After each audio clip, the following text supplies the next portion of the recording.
Welcome to Memorial Day, everyone. I'm meteorologist Andrew Humphrey. It looks beautiful outside. Mostly blue skies, a few high, thin clouds that are overhead. It's nice and warm and comfortable, but storms are a threat for later this evening and tonight. We'll talk about that and your week's forecast coming up. All right, Andrew, also first at 4, Michigan State University looking to turn the page on the Larry Nassar sex abuse scandal. Why tomorrow could be a critical day in that effort. Highland Park police are looking for a driver who hit and injured one of their own. We have a description of the suspect's car. Paula. It's a statue you may have actually passed from time to time and wondered what it is. Today, the importance of this statue, particularly on a day such as today. Live from downtown Detroit, Local 4 News First at 4 starts now. Good afternoon. I'm Karen Drew. We have had some patches of rain throughout the holiday weekend, and we will be watching the radar again this evening. A storm threat is moving this way. Andrew Humphrey in for Ben. Andrew, are the Monday night barbecues in the clear? Well, I tell you what, Karen, from now until about 8 p.m., we are looking good. I mean, it's mild, it's comfortable. 73 degrees over at Metro Airport, 71 over on the east side at City Airport and in Mount Clemens. You still have boats out there on the water. 73 right now with a wind out of the southeast at around 10 miles per hour. But just on the horizon on 4 Live radar, showers and thunderstorms just passing Chicago over Lake Michigan, headed towards southeast Michigan. They're about 3 or 4 hours away. And later on tonight, particularly between 8 p.m. and midnight, and then again overnight tonight, the marginal to slight risk that some of these storms could be strong to severe. So we have to be on guard for gusty winds and some dangerous lightning and heavy rain as early as 8 o'clock this evening, and then through the 9 o'clock hour and up until about midnight. So if you are going out this evening, I'd say you're fine up until about 8 p.m. Then it's best to be indoors. We'll talk more about this timeline and your week's forecast coming up.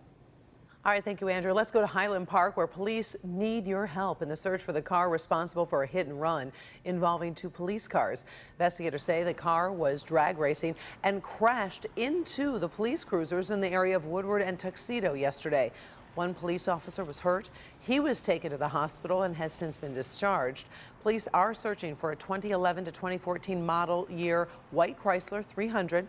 Should have damaged the front passenger side bumper.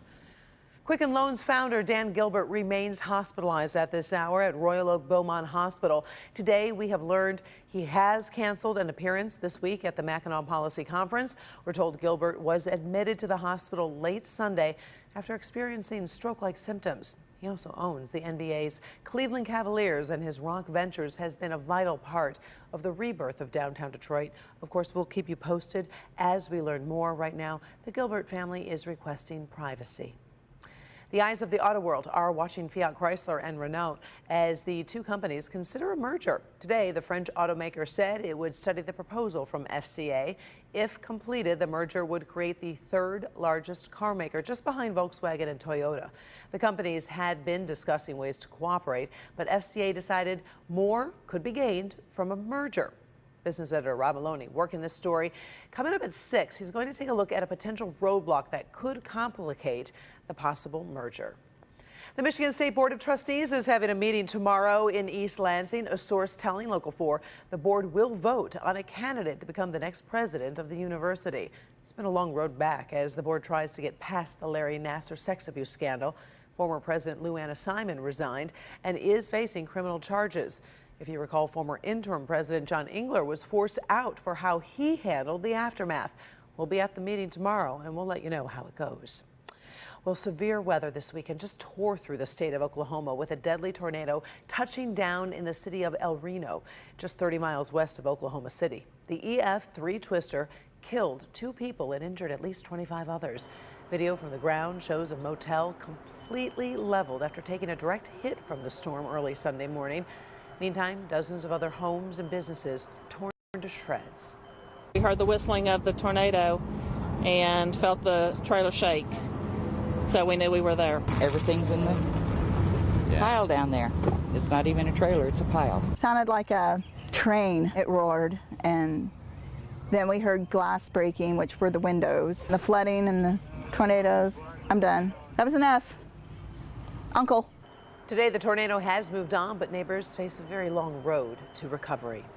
President Trump spent this morning on a state visit to Japan. This is video of a banquet that was held at Tokyo's Imperial Palace for the president and First Lady. Japan is a key ally in Asia, but President Trump sent some contradictory messages on some critical issues. Kimberly Gill in the newsroom this afternoon following some of that fallout. Kim. Hi, Karen. Good afternoon to you. The president didn't seem to be on the same page as his hosts when it comes to a trade deal with Japan. President Trump says there could be a deal by August, though Japan says it has not agreed to that timetable. Also, Japan is more concerned about recent missile tests by North Korea. Here's the president's take. I view it differently. I view it as a man, perhaps he wants to get attention, and perhaps not. Who knows? It doesn't matter. All I know is that there have been no nuclear tests. There have been no ballistic missiles going out. There have been no long-range missiles going out. And I think that someday we'll have a deal. Now, earlier this month, North Korea fired off a series of short-range missiles that alarmed U.S. allies like Japan. Even the president's own national security advisor says the launches break UN sanctions. Negotiations to denuclearize North Korea have hit an impasse since the Vietnam summit. So in spite of the disagreements on trade in North Korea, the president's trip was full of pomp and pageantry. He became the first world leader to meet with Japan's new emperor. The president and First Lady planned to take part in a Memorial Day ceremony on board a U.S. battleship before leaving the region. We'll hopefully get pictures of that coming up a little bit later on for later newscasts. Until then, Karen, we'll send it back to you. All right, we appreciate it. Thank you, Kim. Well, with the president overseas, Vice President Mike Pence visited Arlington National Cemetery this afternoon. He laid a wreath at the tomb of the unknown soldier and paid tribute to all fallen members of the U.S. Armed Forces. Pence also thanked their loved ones, saying every day is Memorial Day for them. Here at home this Memorial Day, we have the story of the polar bears, a few thousand soldiers, most of them from Michigan, assigned to a mission many of you might not even know about. Today, they were honored during a service in Troy. Our Paula Tubman has their story, including a daughter sharing memories of her soldier father. So this statue is actually visible from Crooks Road, and you may have seen it and wondered what it is. You may also not realize that this statue has a particular importance, particularly on a day like today.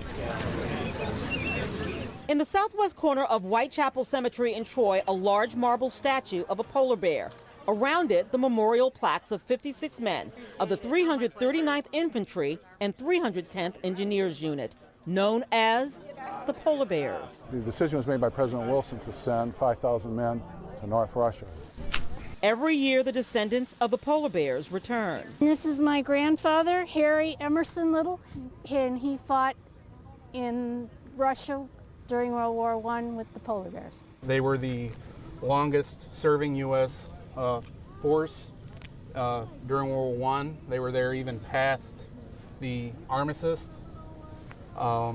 Yeah, they did come home the case until could be made 1919. they were one of the first forces to fight against the Russians, the Bolsheviks at the time, which you could say historically wise is connected to the Cold War. Today, the annual remembrance was particularly special because it marks the 100th anniversary of the return from combat in Russia. In 1918, more than 5,000 men were sent to fight the Russians just after World War I. President Wilson sent them up there to guard war material, to keep it out of the hands of the Bolsheviks and Germans. When they arrived, the British told them, well, that war material has already been stolen by the Bolsheviks. You're going to go chase the Bolsheviks and fight them. Mary Rice's father was one of them. It's sad. It makes me wish that I had listened more and written down more of what he had to say. If you look at the polar bear history, they were fighting in Russia in an undeclared war, all right? And World War I was over. And yet they were kept there and they were fighting Russians and killing communists and that sort of thing. And none of them knew why they were doing it. He said that the mosquitoes were worse than the cold. It was so hot and so miserable, and the mosquitoes were so huge that being there as long as they were until July, that it was much worse than the cold weather. We lost about 230 men in total. That includes killed in action, wounded in action, disease. The Spanish flu hit them pretty hard. 6 accidental deaths and 1 suicide.